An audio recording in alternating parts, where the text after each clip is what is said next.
괴물이다. 용이다. 용. 해발고도 평균 700m, 하늘 아래 첫 동네라 불리는 태백의 가을은 유난히 짧고 강렬했습니다. 마치 마지막 불꽃을 태우듯 사냐는 온통 울긋불긋한 단풍으로 채색되었고 싸늘하지만 상쾌한 공기는 정신을 맑게 했지요. 태백시에서도 한참을 들어가야 만날 수 있는 작은 산골 마을 노송리. 마을 어귀를 지키고 선 수령 수백 년은 좋게 넘었을 법한 늙은 소나무들은 세월의 풍파를 온몸으로 견뎌낸 듯 검붉은 용의 비늘 같은 수피를 자랑하며 하늘을 향해 힘차게 가지를 뻗고 있었습니다. 최판석 노인은 올해로 70하고도 8회를 넘긴 노성리의 산증인이자 마을 대소사를 꿰뚫고 있는 어른이었습니다. 그의 아침은 언제나처럼 마당 한쪽에 있는 작은 텃밭을 돌보는 것으로 시작되었어요. 배추 포기 사이로 빼곡히 올라온 잡초를 맨손으로 쑥쑥 뽑아내며 그는 만족스러운 미소를 지었습니다. 올해도 김장 걱정은 없겠구먼. 혼잣말처럼 중얼거리는 그의 목소리에는 소박한 농부의 자부심이 묻어났습니다. 텃밭 일을 마치고 시원한 샘물로 목을 축인 최 노인은 정자나무 그늘 아래로 향했습니다. 그곳에는 이미 김영감, 박영감 등 오랜 벗들이 모여 앉아 세상 돌아가는 이야기며 자식들 안부며 시시콜콜한 농담 따먹기로 시간을 보내고 있었죠. 최영감, 이제야 어슬렁거리며 나오시는구려. 오늘따라 유난히 해가 중천에 뜬 것 같은데 간밤에 좋은 꿈이라도 꾸셨나? 김영감의 너스레에 최 노인은 허허 웃으며 자리에 앉았습니다. 좋은 꿈은 무슨? 나이 드니 잠만 줄어서 이리 뒤척 저리 뒤척하다 새벽녘에나 겨우 눈을 붙였다네. 그들의 대화는 가을 하늘처럼 평화롭고 또 정겨웠습니다. 멀리서 들려오는 경운기 소리, 아이들의 제잘거림, 바람에 실려오는 풋풋한 흙냄새까지 모든 것이 완벽하게 조화로운 풍경이었지요. 하지만 그 평화는 한나절도 채가지 못했습니다. 점심시간이 막 지나 태백신의 오일장이 한창 무르익을 무렵 상상조차 할 수 없는 끔찍한 사건이 터지고 만 것입니다. 갑자기 장터 한복판에서 터져나온 날카로운 비명소리는 시작에 불과했어요.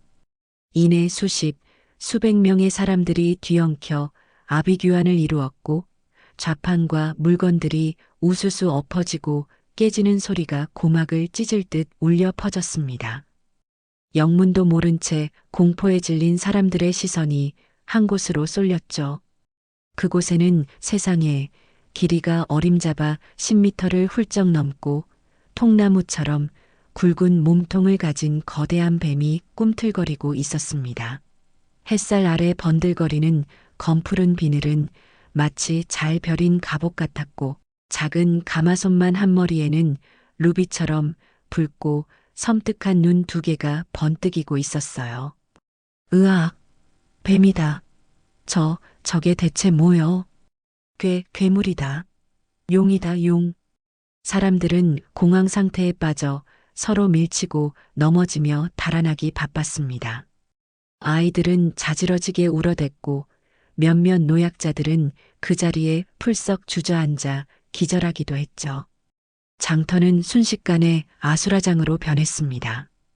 그러나 정작 소동의 원흉인 거대뱀은 조금도 당황한 기색 없이 오히려 태연자약하게 사람들의 아우성을 즐기기라도 하는 듯 했습니다. 뱀은 거대한 몸을 유연하게 움직여 엎어진 좌판과 나뒹구는 물건들을 피해가며 마치 오래전부터 익숙한 길을 찾아가듯 태백 시내를 벗어나기 시작했습니다. 그 움직임은 느릿하면서도 위험이 넘쳤고 차마 인간의 힘으로는 어찌할 수 없는 절대적인 존재감을 뿜어내고 있었죠. 뱀이 지나간 자리에는 축축한 비린내와 함께 마치 폭격이라도 맞은 듯 엉망진창이 된 장터의 잔에 그리고 사람들의 뼛속까지 파고드는 섬뜩한 공포만이 무겁게 내려앉았습니다. 그 거대한 생명체가 향한 곳은 공교롭게도 노성리 뒷산, 예부터 뱀바위골이라 불리며 신성시되던 깊은 골짜기 방향이었습니다. 신고를 받고 현장에 출동한 태백 경찰서 강력팀의 박철수 형사는 눈앞에 펼쳐진 처참한 광경에 할 말을 잃었습니다. 이게 대체 무슨 일입니까? 그는 다급하게 주변 상인들과 목격자들을 붙들고 상황을 파악하려 했지만 돌아오는 대답들은 하나같이 횡설수설, 요령부덕이었죠. 형사 양반, 내 평생 저렇게 큰 뱀은 처음 봤소. 용이 틀림없단께. 아니요, 무슨 용은 용이요. 털 달린 뱀이었어, 털이. 눈은 또 어찌나 시뻘겋던지.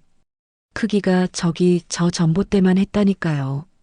사람들은 저마다 자신이 본 것을 주장했지만 공포에 질린 탓인지 진술의 일관성이라고는 찾아볼 수 없었습니다.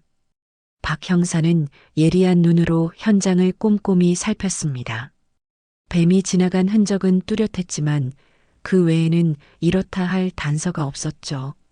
CCTV에도 뱀의 모습은 찍혔지만 워낙 순식간에 벌어진 일이라 정확한 크기나 종류를 판별하기는 어려웠습니다.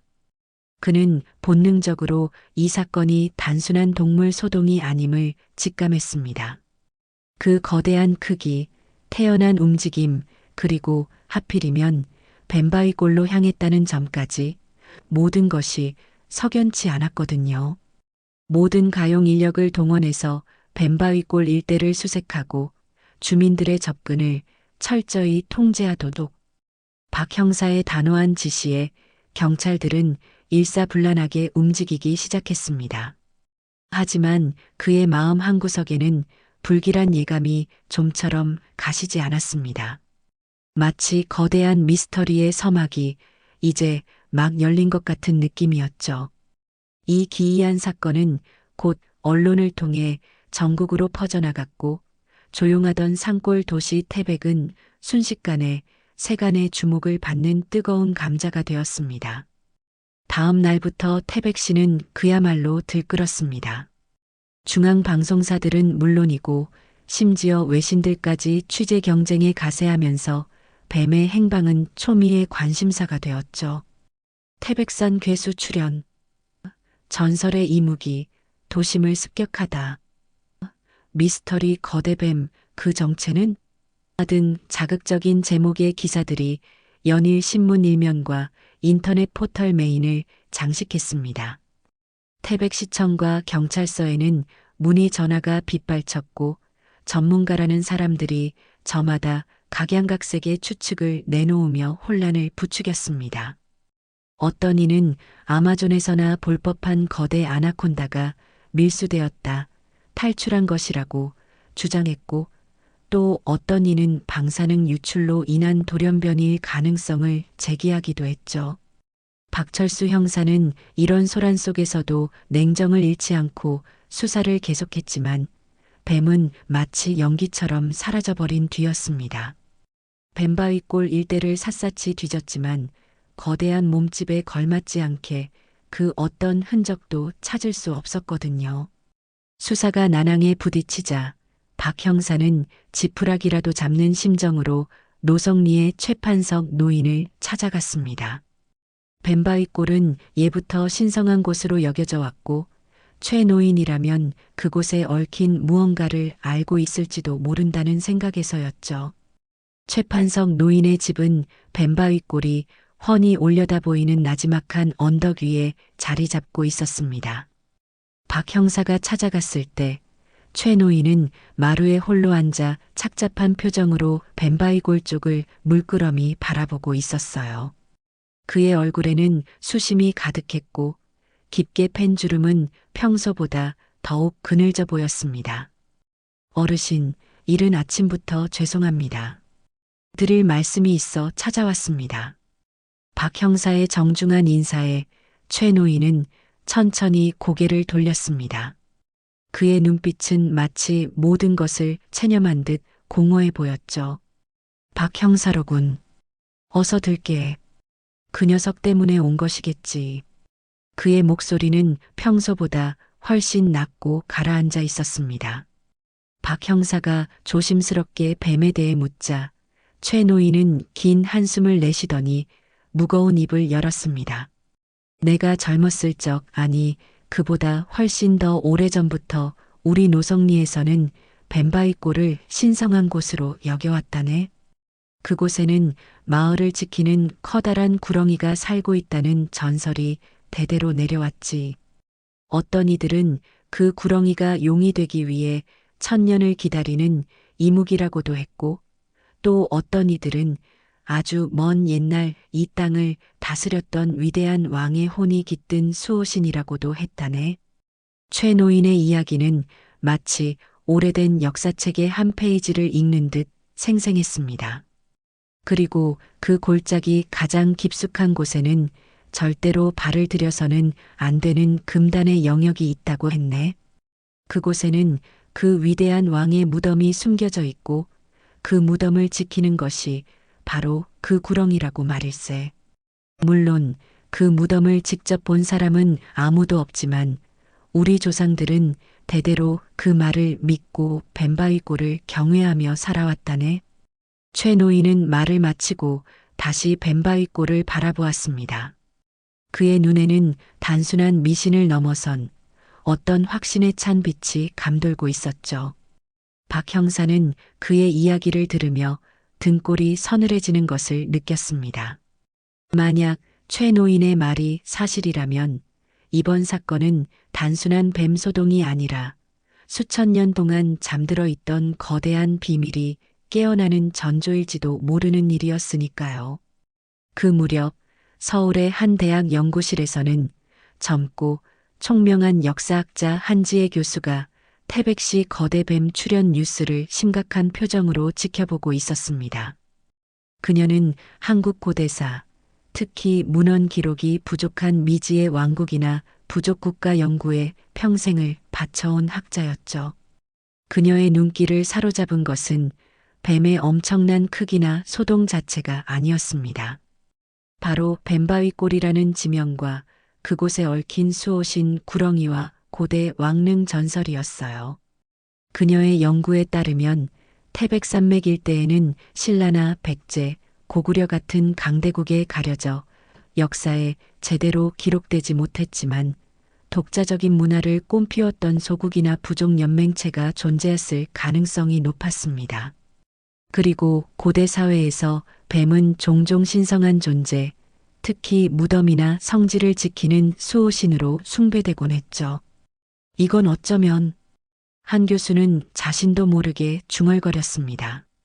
만약 태백 뱀바위골의 전설이 사실이라면 그것은 한국 고대사의 잃어버린 고리를 찾을 수 있는 결정적인 단서가 될 수도 있었습니다.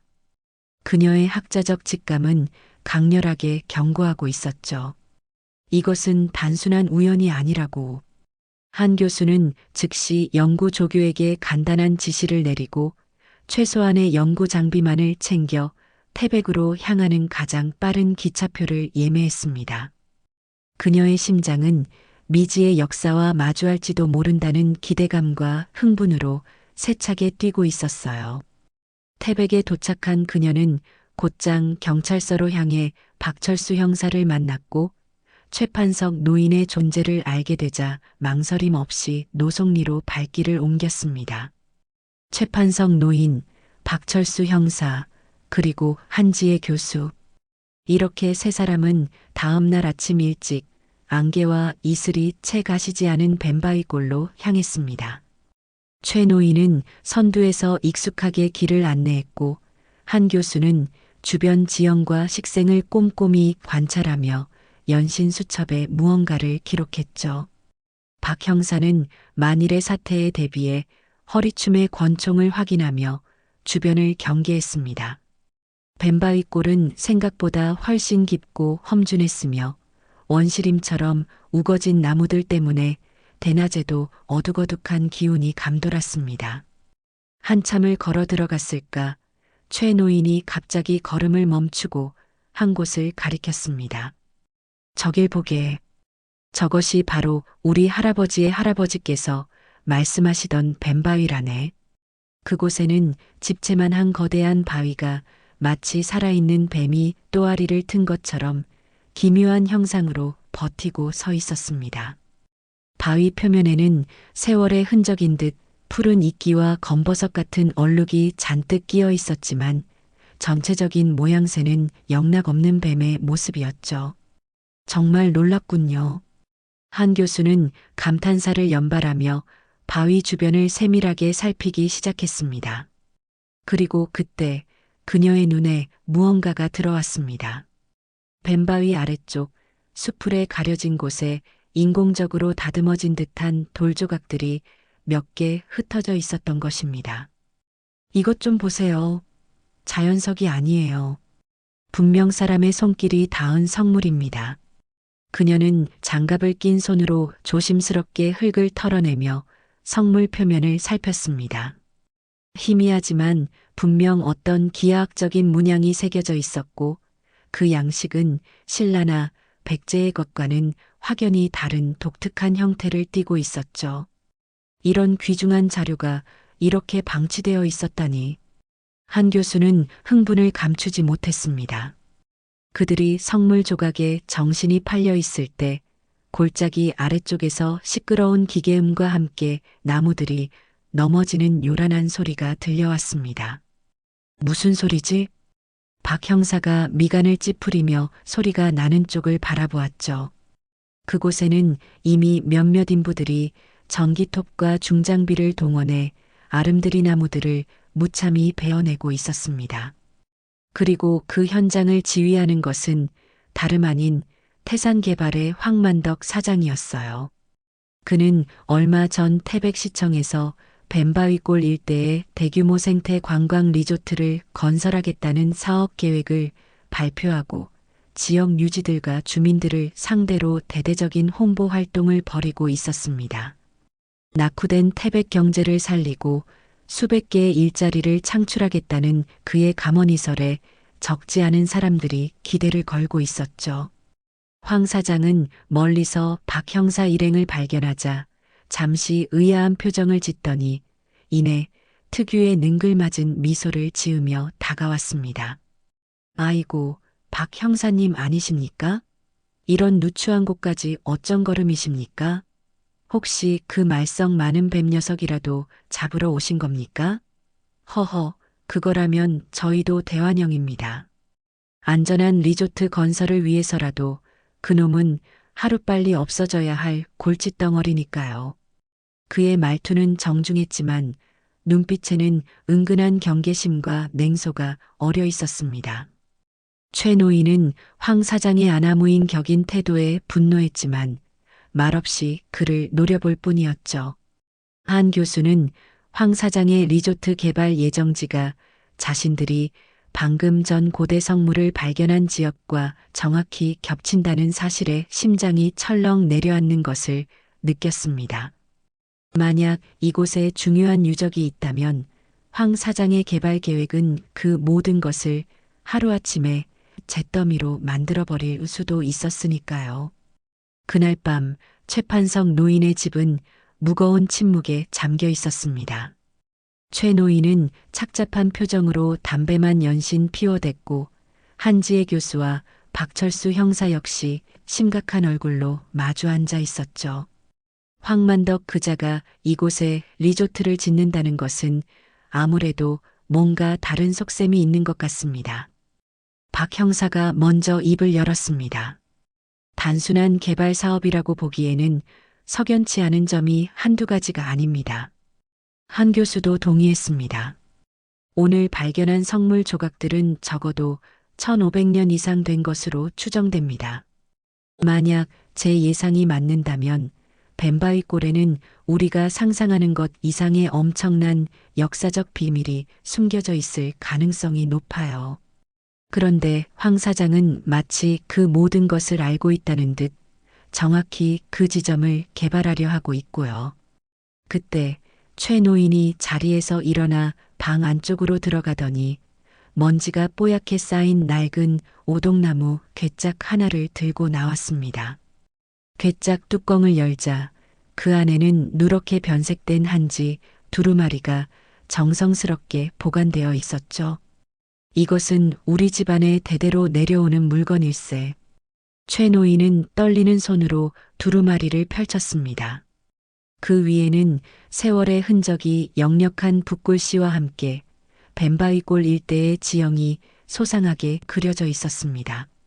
놀랍게도 현재의 지형과 거의 일치하는 정교한 그림이었죠.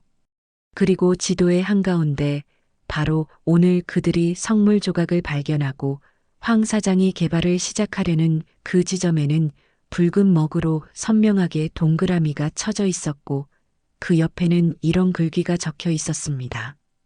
왕지고처 금족지 마이너스 왕이 머물던 옛 터이니 함부로 발을 들여놓는 것을 금한다. 이럴 수가. 한 교수는 숨이 멎는 듯한 충격을 받았습니다. 이것은 단순한 지도가 아니었습니다. 뱀바위골에 고대 왕국의 유적이 존재한다는 부인할 수 없는 물증이었으니까요. 박 형사 역시 굳은 표정으로 지도를 응시했습니다. 이제 모든 것이 분명해졌습니다. 황만덕은 단순한 개발업자가 아니었습니다.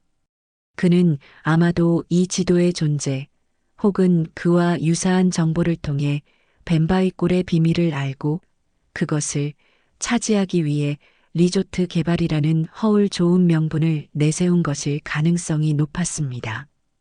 다음 날 새벽 날이 밝기도 전에 한지혜 교수와 박철수 형사는 최 노인이 건네준 지도를 들고 다시 뱀바위골로 향했습니다.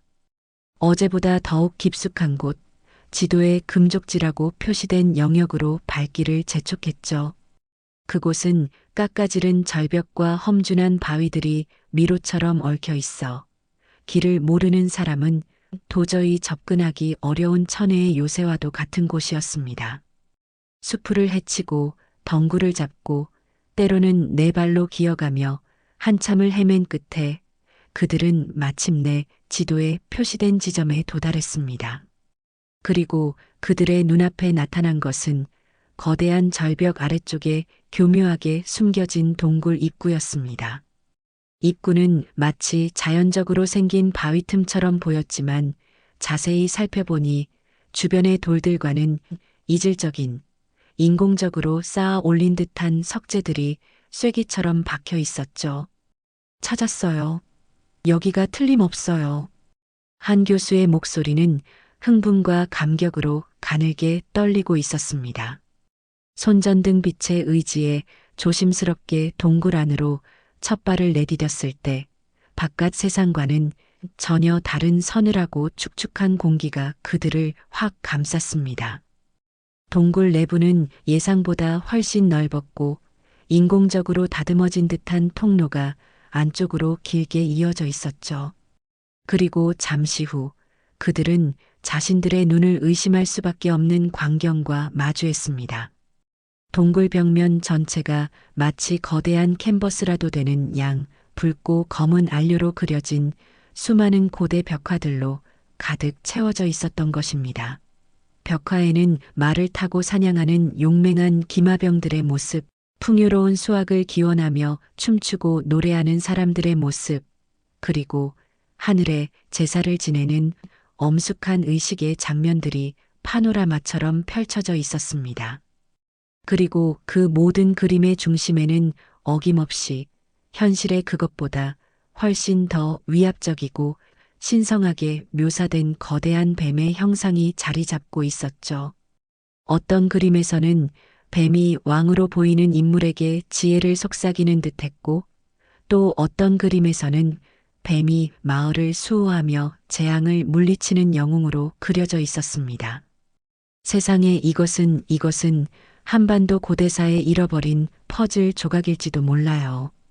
한 교수는 벽화를 어루만지며 전율했습니다. 그녀의 학자적 생애를 통틀어 가장 위대한 발견의 순간이었죠. 박 형사 역시 눈앞에 펼쳐진 장엄하고 신비로운 광경에 압도되어 한동안 말을 잇지 못했습니다. 이것은 단순한 유적을 넘어선 수천 년 동안 잠들어 있던 태백의 위대한 영혼과 마주하는 듯한 경이로운 경험이었습니다. 그들이 고대 벽화의 신비에 넋을 잃고 있을 때 동굴 밖에서는 황만덕의 검은 그림자가 더욱 짙게 드리우고 있었습니다. 그의 수하들은 이미 박 형사와 한 교수의 뒤를 은밀히 밟고 있었고 동굴의 존재 또한 그의 귀에 들어간 것은 시간 문제였죠. 황만덕은 즉시 태백시청의 김민준 주무관에게 더욱 거센 압력을 넣기 시작했습니다. 김 주무관, 내가 더 이상 기다려줄 시간이 없소. 당장 내일 중으로 뱀바위골 개발 허가를 내주시오. 만약 일이 틀어지면 당신이나 나나 좋을 것 없을 거요. 그의 목소리에는 노골적인 협박의 기운이 감돌았습니다. 김민준 주무관은 책상 서랍 속에 고이 넣어둔 황만덕의 돈 봉투와 자신의 오랜 공직 생활의 명예 사이에서 밤새도록 고뇌해야 했죠. 그의 선택은 과연 무엇일까요? 그리고 동굴 속에서 세기의 발견을 한 한 교수와 박 형사 앞에는 또 어떤 시련이 기다리고 있을까요? 태백. 뱀바위골의 비밀을 둘러싼 운명의 수레바퀴는 이제 걷잡을 수 없이 빠르게 돌아가기 시작했습니다. 결국 황만덕의 탐욕은 브레이크 없는 폭주 기관차처럼 내달리기 시작했습니다. 며칠 뒤 아직 동이 트기도 전인 이른 새벽 굉음과 함께 뱀바위골 입구의 아름드리 나무들이 힘없이 쓰러져 나가기 시작했습니다. 태상개발의 인부들이 기습적으로 벌목 작업을 강행한 것이죠. 리조트 진입로 확보라는 명분이었지만 그 속셈은 명백히 유적 발굴을 방해하고 자신들의 계획을 관철시키려는 것이었습니다. 안 돼. 당장 멈추시오. 여긴 신성한 곳이란 말이오. 최판석 노인과 몇몇 뜻있는 마을 주민들이 몸으로 막아서며 절규했지만 황 사장은 눈 하나 깜짝하지 않았습니다. 오히려 조롱 섞인 미소를 지으며 작업을 계속하라고 지시했죠. 바로 그때였습니다. 어디선가 깊은 땅속에서부터 울려오는 듯한 섬뜩한 울음소리가 골짜기 전체를 뒤흔들었습니다.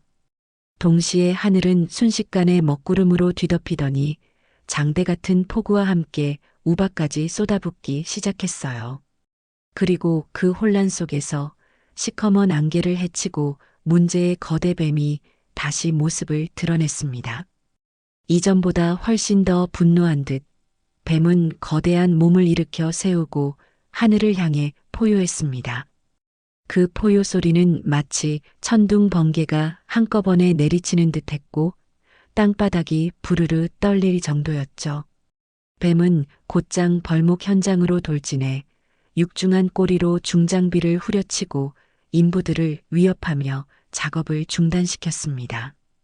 그 압도적인 위력과 신령스러운 기운에 질겁한 인부들은 비명을 지르며 뿔뿔이 흩어졌고 황 사장조차 창백하게 질린 얼굴로 뒷걸음질 칠 수밖에 없었습니다. 보았느냐? 이것이 바로 용신님의 진노이시다. 천벌을 받을 놈들. 최판석 노인은 하늘을 향해 두 손을 치켜들고 외쳤습니다. 그는 뱀이 뱀바위골의 성스러운 유적과 자연을 파괴하려는 불경한 자들에게 내리는 신의 경고라고 굳게 믿었죠. 이 기이하고도 압도적인 광경을 목격한 노성리 주민들은 큰 충격과 공포에 휩싸였습니다. 황 사장의 달콤한 개발 약속에 마음이 흔들렸던 사람들조차 그의 행동이 무언가 크게 잘못되었음을 깨닫기 시작했어요. 마을은 순식간에 황 사장을 지지하는 측과 반대하는 측으로 나뉘어 격렬한 대립과 갈등에 휩싸였습니다. 한편 동굴 안에서 이 모든 상황을 지켜보고 있던 한지혜 교수는 더욱 확신에 찬 목소리로 말했습니다. 이것은 단순한 동물의 행동이 아니에요. 저 뱀은 정말로 이곳을 지키고 있는 거예요. 마치 고대 벽화 속 수호신처럼요. 그녀는 벽화의 내용과 뱀의 행동, 그리고 뱀바위골의 지리적 특성을 종합적으로 분석하며 이곳이 과거 태백산맥 일대를 호령했던 역사에서 잊혀진 강력한 고대 왕국의 심장부였을 것이라는 가설을 세웠습니다. 그리고 그 왕국은 뱀을 숭배하며 자연과 조화를 이루는 독특한 문화를 가졌을 것이라고 추론했죠. 만약 이 가설이 사실이라면 저 뱀은 단순한 파충류가 아니라 수천 년의 기억을 간직한 살아있는 역사 그 자체예요. 그리고 황 사장의 개발은 그 모든 것을 영원히 파괴하는 행위가 될 거고요. 한 교수의 눈에는 비장함마저 감돌았습니다. 태백의 깊은 산속에 잠들어 있던 거대한 비밀은 이제 걷잡을 수 없는 폭풍을 예고하며 서서히 깨어나고 있었습니다. 박철수 형사의 집요한 수사는 황만덕이라는 인물의 추악한 실체를 겹겹이 벗겨내기 시작했습니다. 태산개발이라는 허울 좋은 간판 뒤에 교묘히 숨겨진 그의 과거는 마치 시궁창처럼 더럽고 악취나는 범죄의 온상이었죠. 박 형사는 밤샘을 밥 먹듯 하며 경찰청 내부 정보망과 과거 사건 파일들을 샅샅이 뒤졌습니다. 빛바랜 사건 보고서들, 희미한 증거 사진들, 그리고 관계자들의 기억 속에만 존재하는 단편적인 진술 조각들을 하나하나 맞춰나갈수록 황만덕이라는 거대한 악의 윤곽은 더욱 선명하게 드러났습니다. 그는 이미 십수년 전부터 전국의 이름난 고분과 사찰 주변을 어슬렁거리며 문화재 절도 및 불법 도구를 일삼아 온 전문 브로커이자 도굴된 잔물들을 해외로 밀반출하는 검은 루트를 장악한 암흑가의 거물이었습니다. 그의 이름은 인터폴 수배자 명단에도 오르내렸으며 심지어 국제적인 야쿠자 조직과도 은밀한 커넥션을 맺고 있다는 첩보까지 있었죠. 그의 범죄 행각은 상상을 초월할 정도로 대담하고 치밀했습니다. 수단과 방법을 가리지 않고 목표물을 손에 넣었으며 그 과정에서 방해가 되는 인물들은 가차없이 제거하거나 매수해 버렸습니다. 이런 인간 말종 같은 놈. 박 형사는 치밀어 오르는 역겨움과 분노를 간신히 억누르며 책상 위에 산더미처럼 쌓인 수사 자료들을 날카로운 눈으로 훑었습니다. 황만덕이 이번 태백 뱀바위골에 눈독을 들인 것은 결코 우연이 아니었습니다. 그는 아마도 오래전부터 이곳에 잠들어 있는 미지의 고대 왕국과 그 엄청난 부장품에 대한 정보를 입수했을 것이고 리조트 개발이라는 합법적인 가면을 쓰고 그 모든 것을 독차지하려 했던 것입니다. 어쩌면 그의 손에는 최노인 집안의 지도보다 훨씬 더 정교하고 상세한 고분의 비밀약도 혹은 과거 이곳에서 활동했던 선대 도굴꾼들로부터 전해 내려오는 비기 같은 것이 들려 있을지도 모르는 일이었습니다. 박 형사는 황만덕의 과거 범죄 수법과 이번 사건의 정황들을 마치 복잡한 퍼즐 조각처럼 하나하나 꿰맞춰가며 그의 거대한 검은 야망의 실체를 파헤쳐 나갔습니다. 그의 심장은 분노로 뜨겁게 타올랐지만 머리는 얼음처럼 차갑게 식어갔습니다. 반드시 이 천인공노할 범죄를 막고 황만덕을 법의 심판대에 세우고야 말겠다는 결연한 의지가 그의 온몸을 지배하고 있었죠. 그는 수사팀을 긴급 소집하여 황만덕에 대한 전방위적인 압박 수사를 지시하는 한편 문화재청과 공조하여 뱀바위골 유적에 대한 긴급 보호 조치를 취할 준비를 서둘렀습니다. 그 시각 한지혜 교수는 뱀바위골 동굴 가장 깊숙한 곳에서 인류 고고학사의 길이 남을 위대한 발견을 눈앞에 두고 있었습니다. 고대 벽화가 가득한 넓은 제단 공간을 지나자 마치 자연적으로 형성된 암벽처럼 보이는 것이 앞을 가로막고 있었지만 그녀의 날카로운 학자적 직감은 그것이 결코 평범한 바위가 아님을 경고하고 있었죠. 표면은 수천 년의 세월을 말해주듯 두꺼운 이끼와 흙먼지로 뒤덮여 있었지만 손전등 불빛을 비춰 자세히 살펴보니 주변의 거친 암석과는 확연히 다른 매끄럽고 정교하게 다듬어진 거대한 석판의 일부가 드러났습니다. 그 크기는 어림잡아 높이 5m, 폭 3m는 좋게 넘어 보였고 마치 고대 신전의 육중한 성문처럼 웅장하고 위압적인 기운을 뿜어내고 있었어요. 그리고 석판의 정중앙 이끼를 걷어내자 희미하지만 분명하게 거대한 뱀 한 마리가 또아리를 틀고 있는 형상이 섬세한 양각으로 새겨져 있었습니다. 그 뱀의 눈은 마치 살아있는 듯 빛을 발하고 있었고 입에서는 금방이라도 불을 뿜어낼 듯한 기세였죠. 이것은 틀림없어요. 전설로만 전해지던 고대 왕국의 봉인된 왕릉 입구입니다. 한 교수는 떨리는 목소리로 외쳤습니다. 그녀의 온몸은 주체할 수 없는 흥분과 전율로 가늘게 떨리고 있었죠. 그녀는 고고학자로서의 모든 지식과 경험을 총동원하여 석판 주변을 샅샅이 조사했습니다. 그러자 석판의 오른쪽 하단부, 흙더미와 잡석들 사이에 교묘하게 가려진 작은 홈 하나를 발견할 수 있었죠. 그 홈은 마치 어떤 특수한 형태의 열쇠나 부적 같은 것을 끼워 넣어 문을 열도록 설계된 것처럼 보였습니다. 이것이 바로 수천 년 동안 그 누구의 접근도 허락하지 않았던 미지의 고대 왕국으로 들어가는 비밀의 문이었던 것입니다. 그리고 그 문을 철통같이 지키고 있었던 것이 바로 그 거대한 뱀바위꼴의 신화적인 수호신이었던 것이죠. 한 교수는 이 역사적인 발견 앞에서 형언할 수 없는 경외감과 함께 인류의 소중한 문화유산을 지켜내야 한다는 무거운 책임감을 느꼈습니다. 이 봉인된 무덤 안에는 과연 어떤 놀라운 비밀과 보물들이 잠들어 있을까? 그리고 이 위대한 유산을 탐욕스러운 황만덕의 더러운 소나기로부터 어떻게 온전히 보호해야 할까? 그녀의 머릿속은 수만 가지 상념과 고민으로 복잡하게 얽혀 들어갔습니다. 그녀는 조심스럽게 석판 표면의 흙을 털어내며 그 위에 새겨진 문양들을 탁본하기 시작했습니다. 어쩌면 그 문양들 속에 이 비밀의 문을 열 수 있는 실마리가 숨겨져 있을지도 모르는 일이었으니까요. 황만덕의 검은 마수는 노골적으로 최판석 노인과 한지혜 교수를 향해 뻗쳐왔습니다. 그는 어느 날 밤 칠흑 같은 어둠을 틈타 검은색 고급 세단 여러 대를 앞세우고 최 노인의 고택을 기습적으로 방문했죠. 차에서 내린 것은 황만덕 본인과 함께 하나같이 검은 양복을 빼입고 귀에는 이어폰을 꽂은 보기에도 험상궂고 살벌한 인상의 건장한 사내들이었습니다.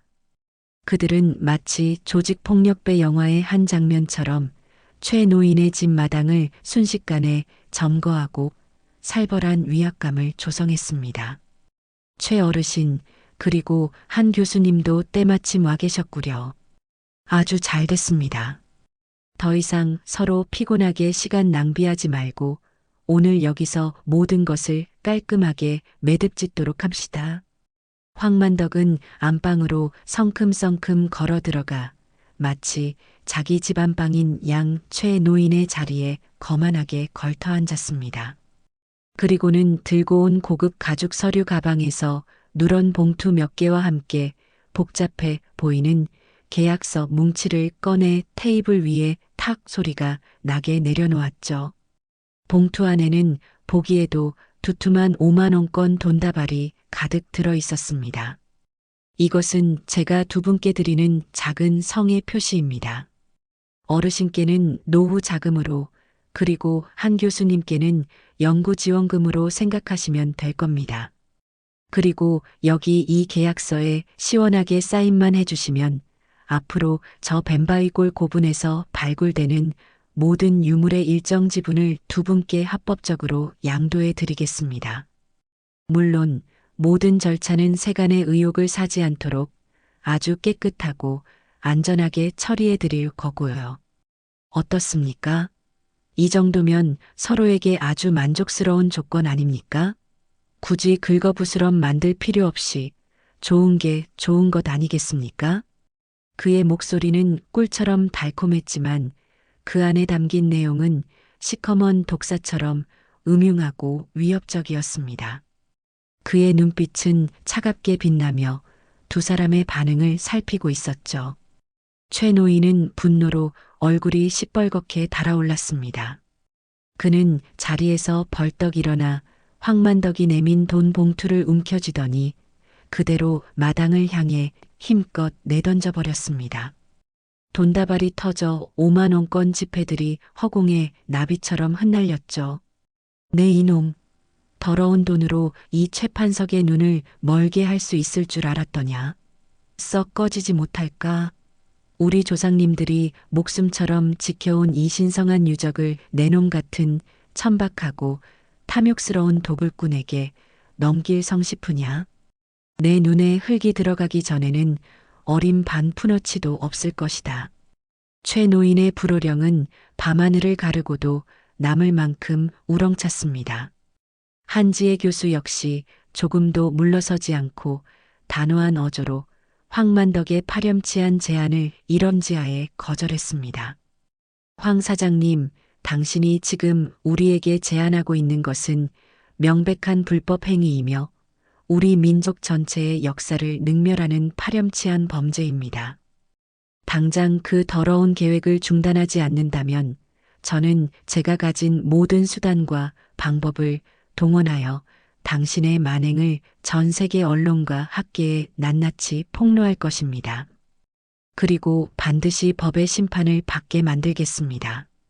황만덕은 두 사람의 완강한 저항에 잠시 얼굴 근육을 꿈틀거리며 불쾌한 기색을 드러냈지만 이내 특유의 오만하고 냉소적인 미소를 되찾으며 자리에서 일어났습니다. 좋습니다. 그렇게 나오시겠다 이거죠? 좋습니다. 하지만 명심하십시오. 당신들은 오늘 아주 큰 실수를 한 겁니다. 반드시 아주 비참하게 후회하게 만들어드리죠. 그때 가서 제 바짓가랑이라도 붙잡고 매달리며 용서를 빌어도 이미 때는 늦었을 겁니다. 그는 살기등등한 협박의 말을 남기고 마치 먹잇감을 노리는 하이에나처럼 음산한 눈빛으로 두 사람을 번갈아 쏘아본 뒤 어둠 속으로 유유히 사라졌습니다. 그의 발길이 멀어지자 최 노인은 힘없이 마루에 주저앉았고 한 교수는 착잡한 표정으로 밤하늘의 별들만 하염없이 바라보았습니다. 한편 태백시청 문화재 담당 김민준 주무관은 황만덕으로부터 끊임없이 가해지는 회유와 협박 그리고 거액의 뇌물 공세에 시달리며 인간적인 고뇌의 밤을 지새우고 있었죠.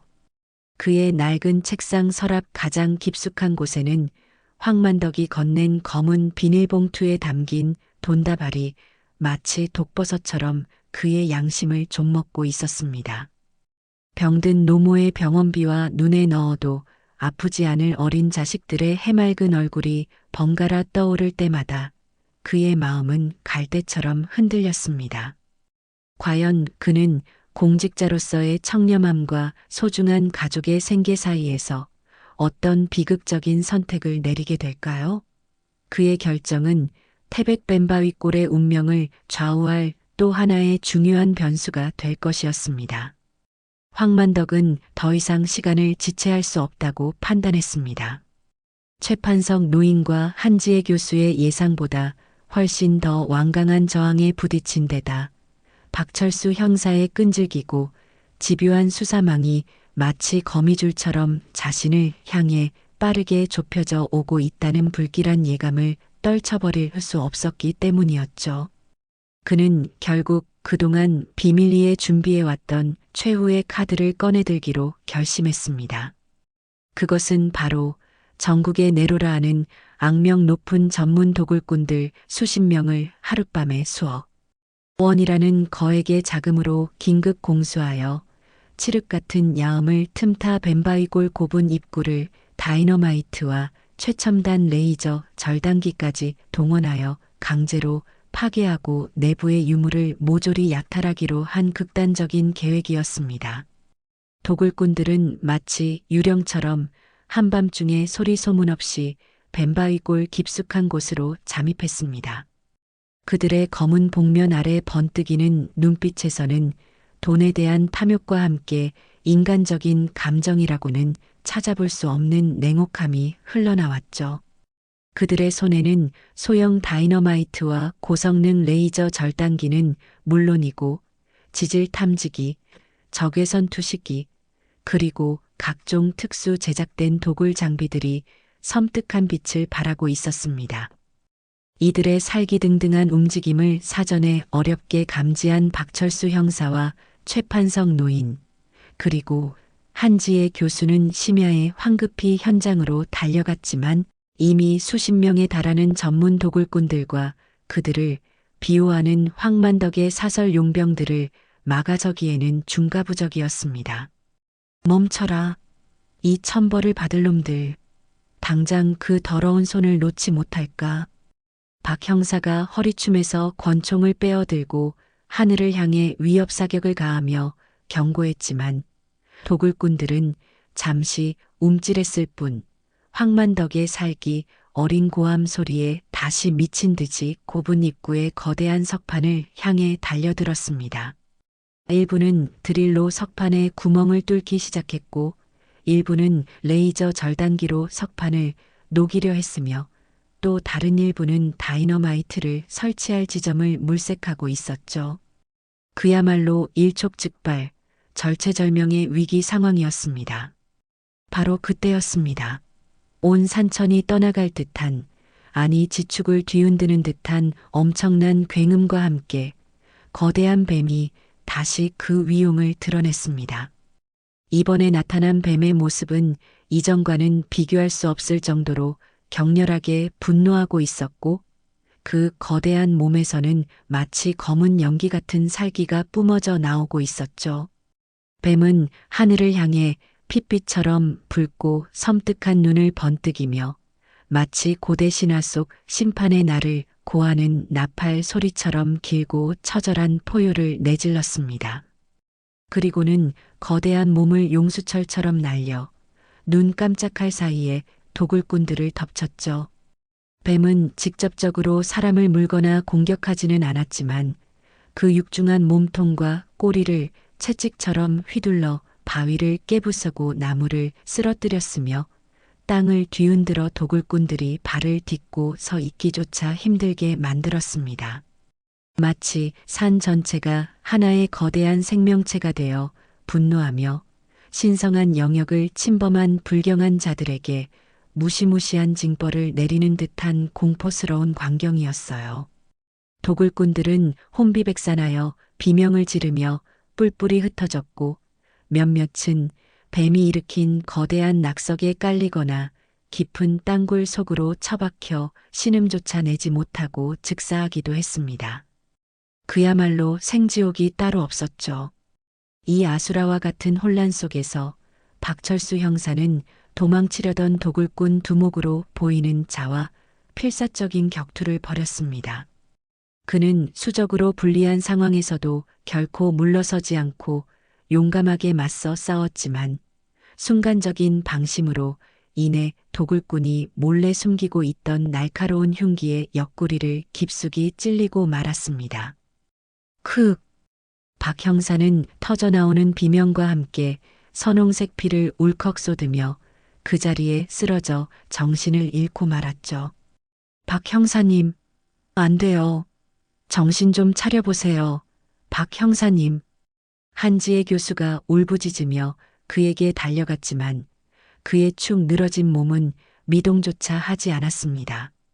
최판석 노인과 한 교수는 엄청난 충격과 슬픔 속에서도 간신히 정신을 수습하고 피를 흘리며 쓰러진 박 형사를 부축하여 동굴 안쪽 비교적 안전한 곳으로 몸을 피신시켰습니다. 하지만 황만덕은 이 절호의 기회를 결코 놓치려 하지 않았습니다. 그는 살아남은 도굴꾼들과 용병들을 다시 불러 모아 공포에 질려 떨고 있는 그들을 향해 미친 사람처럼 고래고래 소리를 지르며 다그쳤죠. 이런 빌어먹을 저놈의 괴물뱀만 아니었어도 벌써 끝났을 것을. 시간이 없다. 저 뱀이 다시 나타나기 전에 빨리 석판을 부숴버려.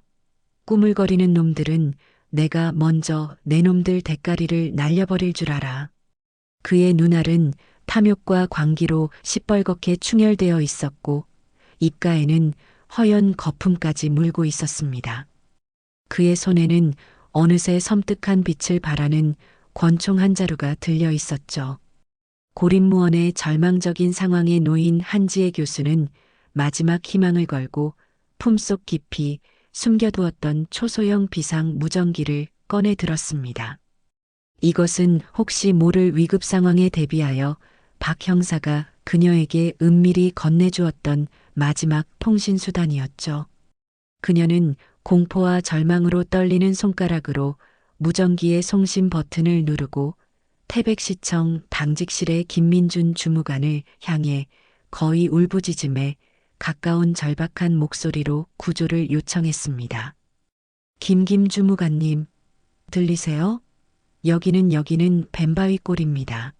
황만덕이 황 사장이 지금 도굴꾼들을 시켜서 고분을 폭파하려 하고 있어요. 박 형사님도 지금 의식을 잃고 쓰러져서 생명이 위독합니다. 제발 저희 좀 살려주세요.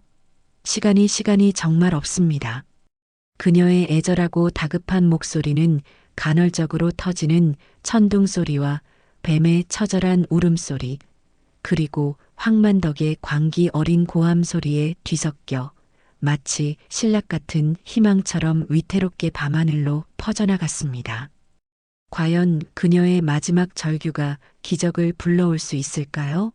아니면 태백뱀바위골의 수천 년 비밀은 이렇게 허무하게 역사의 뒤안길로 사라지고 말 것인가? 태백시청의 낡은 숙직실 싸늘한 형광등 아래에서 뜬 눈으로 밤을 지새우던 김민준 주무관의 낡고 먼지 쌓인 무전기에서 한지의 교수의 처절하고도 다급한 구조 요청이 흘러나왔을 때 그는 마치 온몸의 피가 한꺼번에 얼어붙는 듯한 극심한 공포와 충격에 휩싸였습니다. 그의 책상 서랍 가장 깊숙한 곳에는 여전히 황만덕이 건넨 검은 비닐봉투 속의 돈다발이 마치 그의 양심을 짓누르는 무거운 바위처럼 묵직하게 자리 잡고 있었죠.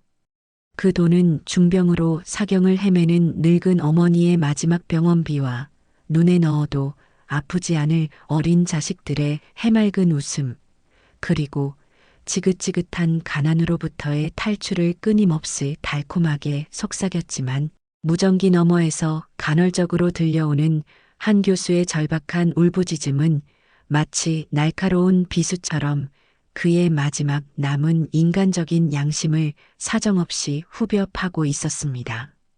안 돼, 더 이상은 이렇게 비겁하게 살 수는 없어. 김주무관은 자신도 모르게 터져나오는 울음을 삼키며 괴롭게 중얼거렸습니다. 그는 지난 며칠 동안, 아니 평생을 바쳐 지켜온 공직자로서의 청렴함과 자존심, 그리고 한 가장으로서의 무거운 책임감 사이에서 지옥 같은 갈등과 고뇌를 반복했지만 이제는 정말 돌이킬 수 없는 마지막 선택을 내려야 할 시간이었습니다. 그는 떨리는 손으로 수화기를 들고 태백경찰서 서장에게 직접 전화를 걸었습니다. 그리고는 마치 고해성사를 하듯 황만덕의 추악한 불법 도굴 시도와 뱀바위골 고분의 엄청난 역사적 가치, 그리고 박철수 형사가 지금 목숨을 잃을 위기에 처해 있다는 긴급한 사실까지 그동안 자신이 알고 있었던 모든 것을 남김없이 솔직하게 보고했죠. 그의 목소리는 두려움과 죄책감으로 심하게 떨렸지만 그 안에는 더 이상 자신의 양심을 속이거나 불의와 타협하지 않겠다는 비장하고도 단호한 의지가 간철처럼 서려 있었습니다. 이어서 그는 문화재청 긴급 도난방지센터와 주요 언론사들에도 익명으로 동일한 내용을 제보했습니다. 그의 이 작은 용기가 과연 어떤 엄청난 파장을 불러일으키고 태백 벤바이꼴의 운명을 어떻게 바꾸어 놓을지는 그 순간 아무도 예측할 수 없었습니다. 하지만 그는 적어도 한 가지, 더 이상 자신의 영혼을 더러운 돈과 맞바꾸는 어리석은 죄를 저지르지는 않았다는 사실에 평생 처음으로 가슴 깊은 곳에서부터 뜨거운 눈물이 솟구쳐 오르는 것을 느꼈습니다. 한편 동굴 가장 깊숙한 곳에 고립되어 절체절명의 위기에 놓여 있던 최판석 노인과 한지의 교수는 거의 모든 희망을 포기한 채 망연자실해 있었습니다. 박철수 형사는 과다출혈로 인해 의식이 점점 더 희미해져 가고 있었고 동굴 입구에서는 황만덕과 잔당들이 언제 다시 미친 듯이 곱은 석판을 폭파하고 들이닥칠지 모르는 그야말로 바람 앞에 등불과도 같은 위태로운 상황이었죠. 바로 그때였습니다. 동굴 밖에서 한동안 잠잠했던 거대한 뱀이 마치 어떤 신비로운 계시라도 받은 듯 갑자기 움직임을 멈추고 동굴 안쪽의 특정 지점, 이끼와 덩굴로 뒤덮인 평범해 보이는 암벽을 뚫어져라 응시하기 시작했습니다. 그리고는 거대한 머리를 마치 공성추처럼 사용하여 그 암벽의 한 부분을 묵직하게 쿵, 쿵 하고 반복해서 들이받기 시작했죠. 처음에는 그저 분노와 절망감에 몸부림치는 의미 없는 행동처럼 보였지만 뱀이 포기하지 않고 계속해서 같은 곳을 강하게 들이받자 마침내 놀라운 일이 벌어졌습니다. 그 평범해 보이던 암벽의 일부가 우지끈하는 굉음과 함께 안쪽으로 맥없이 허물어져 내리면서 사람이 겨우 허리를 숙이고 기어서 들어갈 수 있을 정도의 어둡고 좁은 비밀 통로가 기적처럼 나타난 것입니다. 마치 태고적부터 그 자리에 숨겨져 있었던 것처럼 그 통로는 동굴 바깥의 또 다른 세상으로 이어지는 듯 신비로운 기운을 내뿜고 있었죠. 뱀은 그 비밀 통로를 향해 고갯짓을 마치 최 노인과 한 교수에게 어서 그곳으로 피신하라는 듯한 불가사의한 신호를 보내는 듯 했습니다. 이럴 수가. 어르신, 저길 보세요. 저것은 하늘이 우리에게 내려주신 마지막 기회일지도 모릅니다. 한지의 교수는 본능적으로 그 비밀 통로가 현재의 절망적인 상황을 벗어날 수 있는 유일한 탈출구임을 직감하고 최 노인과 함께 의식을 잃은 박 형사를 필사적으로 부축하며 그 어둡고 축축한 통로 안으로 힘겹게 몸을 밀어 넣었습니다. 뱀은 그들이 통로 안으로 완전히 사라져 모습이 보이지 않게 될 때까지 마치 충직한 호위무사처럼 그 비밀 통로의 입구를 묵묵히 지키고 서 있었습니다. 그리고는 마지막으로 한번 하늘을 향해 길고도 처연한 울음소리를 토해낸 뒤 다시 한번 황만덕과 도굴꾼 잔당들을 향해 무서운 기세로 돌진해 들어갔습니다. 그것은 마치 자신의 모든 것을 걸고 신성한 유적과 무고한 생명들을 지켜내려는 한 마리 고독한 수호신의 처절하고도 비장한 마지막 몸부림처럼 보였습니다. 김민준 주무관의 용기 있는 내부 고발과 제보는 즉각적이고도 엄청난 파장을 불러일으켰습니다. 최판석 노인의 외손자이자 현재 노성리 청년회장을 맡고 있는 건실한 청년 최민식은 마을 이장단과 긴급회의를 소집하고 마을 방송 시스템을 통해 황만덕에 파렴치하고 불법적인 만행과 함께 벤바이골 고대 유적의 엄청난 역사적 가치 및 현재의 위급한 상황을 마을 주민 전체에게 소상하고도 절박하게 알렸죠. 처음에는 그저 황당한 뜬소문이나 과장된 이야기로 치부하며 반신반의하던 마을 사람들도 최 노인과 박 형사가 현재 생명이 위독한 상태로 뱀바위골에 고립되어 있다는 충격적인 소식과 함께 밤새도록 벤바위골 방향에서 끊임없이 들려오는 정체불명의 굉음과 번쩍이는 불빛, 그리고 땅의 울림 등을 직접 목격하고 경험하면서 마침내 사태의 심각성과 진실을 깨닫기 시작했습니다. 우리 마을의 소중한 보물을 저런 천하의 악당 도굴꾼들에게 송두리째 빼앗길 수는 없다. 우리 할아버지와 의로운 박 형사님을 저 위험한 곳에 그냥 내버려 둘 수는 없다. 우리가 직접 구해야 한다. 분노와 의기로 가득 찬 마을 사람들은 남녀노소를 불문하고 저마다 손에 삽과 괭이, 쇠스랑, 죽창 등 평소 농사일에 사용하던 연장이나 혹은 집안에 고이 모셔두었던 사냥용 엽총까지 들고 나와 횃불을 밝혀들고 결연한 표정으로 벤바위골을 향해 진군하기 시작했습니다. 비록 그들의 손에 들린 것은 현대 무기에 비하면 보잘것없는 것들이었지만 그들의 충혈된 눈에는 자신들의 소중한 역사와 삶의 터전을 반드시 지켜내겠다는 불굴의 의지와 용기가 마치 활화산처럼 뜨겁게 불타오르고 있었죠. 그 모습은 마치 수백 년 전 국난의 위기 앞에서 분연히 일어났던 이름 없는 의병들의 거룩한 행진을 보는 듯 했습니다. 노송리 주민들은 그렇게 하나로 똘똘 뭉쳐 칠흑 같은 어둠과 공포를 뚫고 자신들의 성지를 향해 나아갔습니다. 그들의 거친 함성과 발걸음 소리는 태백의 밤하늘을 가르고 잠들어 있던 태백산의 정기를 뒤흔들며 거대한 메아리가 되어 울려 퍼졌습니다. 한지혜 교수와 최판석 노인은 거대 뱀이 기적처럼 열어준 비밀 통로를 통해 사력을 다해 기어가고 있었습니다.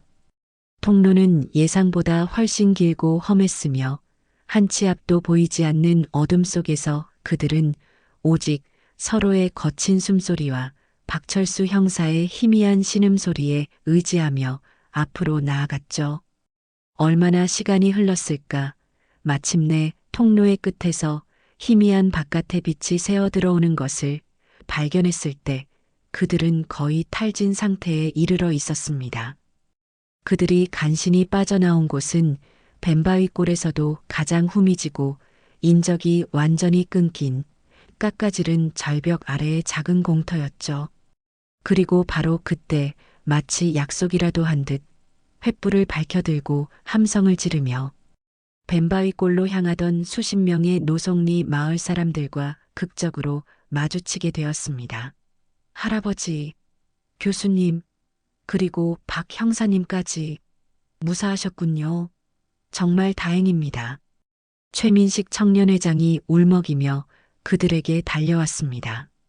최 노인과 한 교수는 마을 사람들의 예기치 못한 등장에 놀라움과 감격을 금치 못했고 그들과 함께 다시 고분 입구 쪽으로 발길을 돌렸습니다. 그들이 마침내 고분 입구 근처에 다다랐을 때 눈앞에는 실로 믿을 수 없는 광경이 펼쳐지고 있었죠. 황만덕과 남은 도굴꾼 잔당들은 거대 뱀이 사라진 틈을 타 최후의 발악으로 고분 석판을 폭파시키려 하고 있었지만 이미 그곳에는 번개처럼 출동한 수백 명의 중무장한 경찰 특공대와 문화재청 특별 단속반원들이 겹겹이 포위망을 치고 그들의 퇴로를 완벽하게 차단하고 있었던 것입니다.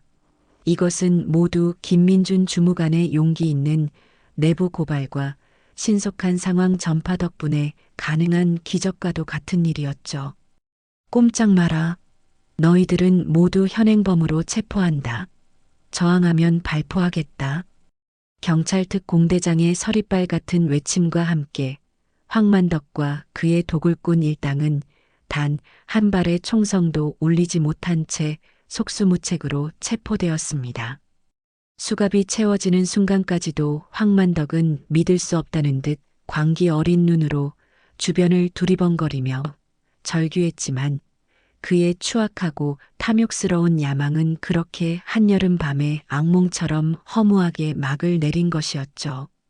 모든 불법적인 소동이 마침내 진압되고 동쪽 하늘에서 장엄한 여명이 밝아오기 시작할 무렵 한지의 교수와 최판석 노인, 그리고 응급처치를 받고 가까스로 의식을 회복한 박철수 형사는 문화재청 관계자들과 함께 떨리는 가슴을 안고 조심스럽게 고분 내부로 역사적인 첫발을 내디뎠습니다.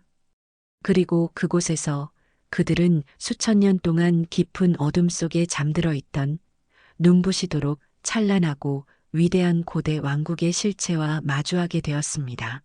순금으로 정교하게 제작된 왕의 금관과 허리띠, 태양과 새의 문양이 새겨진 청동 거울, 살아있는 듯 섬세한 조각이 돋보이는 각종 토기와 옥기들, 그리고 무엇보다도 가장 중요하게 평가된 것은 당시의 정치, 경제, 사회, 문화, 그리고 주변 국가들과의 관계까지 상세하게 기록된 것으로 보이는 수백 점의 목관과 주관들이었죠. 이것은 단순한 유물의 발견을 넘어 한국 고대사의 잃어버린 거대한 고리를 찾고 어쩌면 기존의 학설을 완전히 뒤엎고 역사를 새로 써야 할지도 모르는 그야말로 인류사적인 대발견이었습니다.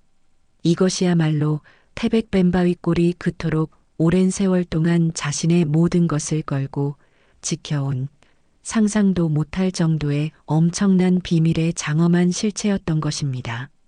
모든 것이 제자리를 찾고 밝고 희망찬 아침 해가 태백산 정상 위로 눈부시게 솟아오를 때 거대한 뱀이 마치 마지막 작별 인사를 하려는 듯 아주 잠시 동안만 곱은 입구에 그 신비롭고도 장엄한 모습을 드러냈습니다.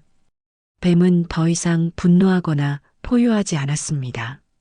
오히려 아주 평화롭고 온화한 눈빛으로 새롭게 밝혀진 고대 왕국의 영광스러운 유적지와 그것을 경외와 감탄의 눈빛으로 바라보고 있는 수많은 사람들을 아주 천천히 그리고 자애롭게 한번 둘러보았죠. 그리고는 마치 수천 년 동안 어깨를 짓눌렀던 무거운 임무를 마침내 완수했다는 듯 한 점의 미련도 없이 깊고 깊은 태백산맥의 원시림 속 심장부를 향해 조용히 그리고 아주 천천히 영원히 사라져갔습니다. 마치 한 시대의 장엄한 종언과 함께 또 다른 새로운 시대의 희망찬 시작을 알리는 위대한 수호신의 마지막 퇴장처럼 그 모습은 너무나도 신비롭고 숭고하여 그 자리에 있던 모든 사람들은 자신도 모르게 경건한 마음으로 옷깃을 여미고 고개를 숙일 수밖에 없었습니다. 그 역사적인 날 이후 태백 뱀바위골 고분군은 즉시 국보 제1호보다 더 높은 가치를 지닌 특별국보급 국가 사적지로 지정되었고 대한민국 정부 차원의 가장 강력하고도 철저한 보호 조치와 함께 전 세계의 내로라 하는 고고학자들과 역사학자들이 참여하는 대대적이고도 체계적인 국제 공동 발굴 및 연구 작업이 시작되었습니다. 한지혜 교수는 이 영광스러운 역사적 대발굴 프로젝트의 총괄 책임자이자 수석 연구원으로 임명되어 마치 자신의 모든 것을 바치듯 밤낮을 가리지 않고 연구와 복원 작업에 매진했고 그녀의 뜨거운 열정과 타의 추종을 불허하는 뛰어난 학문적 헌신은 곧 고대 왕국의 실체를 밝히는 놀랍고도 혁명적인 학문적 성과들로 속속 이어져 전 세계 학계를 경악시키고 흥분시켰죠. 천하의 악당 황만덕과 그의 도굴꾼 일당들은 법의 가장 엄중하고도 준엄한 심판을 받아 모두 무기징역 또는 수십 년 이상의 중형을 선고받았고 그들의 더럽고 추악했던 탐욕은 역사 앞에 씻을 수 없는 죄악의 교훈만을 남긴 채 영원히 사회로부터 격리되어 쓸쓸하고 비참한 최후를 맞이했습니다. 박철수 형사는 이번 태백 뱀바위골 고분 보호 및 범인 검거의 1등 공신으로 그 공로를 크게 인정받아 2계급 특별 승진이라는 파격적인 영예를 안았고 무엇보다 자신의 목숨을 걸고 지켜낸 위대한 역사의 현장에서 불의를 타파하고 정의를 실현했다는 사실에 경찰로서의 가장 큰 자부심과 보람을 느꼈습니다. 한때 돈의 유혹 앞에서 갈등했지만 결국 자신의 양심을 지키고 용기 있는 선택을 했던 김민준 주무관 역시 모든 이들의 뜨거운 박수와 칭찬을 받으며 공직자로서의 명예를 깨끗하게 회복했고 이후 문화재청의 주요 간부로 발탁되어 평생을 문화유산 보호에 헌신하게 되었습니다. 그리고 최판석 노인은 노송리 마을뿐만 아니라 대한민국 전체에 존경받는 어른이자 살아있는 역사교과서 그 자체로서 수많은 사람들에게 깊은 감동과 교훈을 선사했죠. 노송리는 하루아침에 낙후된 산골 오지 마을에서 전 세계적인 관심과 주목을 한몸에 받는 역사문화의 성지이자 중심지로 떠올랐고 과거 개발의 이익 앞에서 잠시 갈등하고 분열했던 마을 사람들은 이제 자신들의 유구하고도 찬란한 역사와 전통에 대한 무한한 자부심으로 하나가 되어 새로운 미래를 함께 열어나가기 시작했습니다.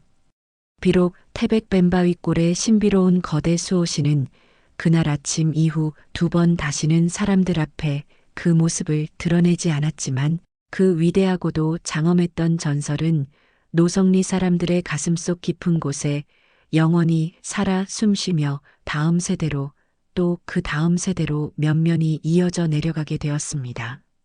마을의 아이들은 잠자리에 들기 전이면 어김없이 할아버지, 할머니의 무릎을 베고 용감하고 지혜로웠던 뱀바위골 수호신 이야기를 자장가처럼 들으며 꿈나라도 향했고 마을의 어른들은 뱀바위골을 오를 때마다 경건한 마음으로 옷깃을 여미고 잠시 묵념을 올리며 그 신성한 존재에 대한 감사와 존경의 마음을 표하곤 했죠. 때로는 아주 깊은 밤 은하수마저 숨을 죽인 채 교교한 달빛만이 뱀바위골 정상 부근을 신비롭게 비출 때면 산 정상에서부터 피어오르는 자욱한 물안개가 마치 거대한 뱀이 또아리를 틀고 온 세상을 굽어보고 있는 듯한 장엄한 형상을 만들어내곤 한다고 했습니다. 그것은 아마도 수천 년 아니 수만 년의 아득한 세월을 뛰어넘어 태백의 정기와 이 땅의 역사를 묵묵히 지켜온 위대한 수호신의 영혼이 새롭게 시작된 노송리의 평화와 번영 그리고 그곳을 찾는 모든 이들의 행복을 하늘 위에서 흐뭇하게 지켜보고 있는 것일지도 모릅니다. 태백 뱀바위골의 전설은 그렇게 또 다른 수천 년의 시간을 향해 영원히 그리고 찬란하게 이어져 갈 것이었습니다. 과거와 현재 그리고 미래가 공존하는 신비의 땅 태백에서 말입니다.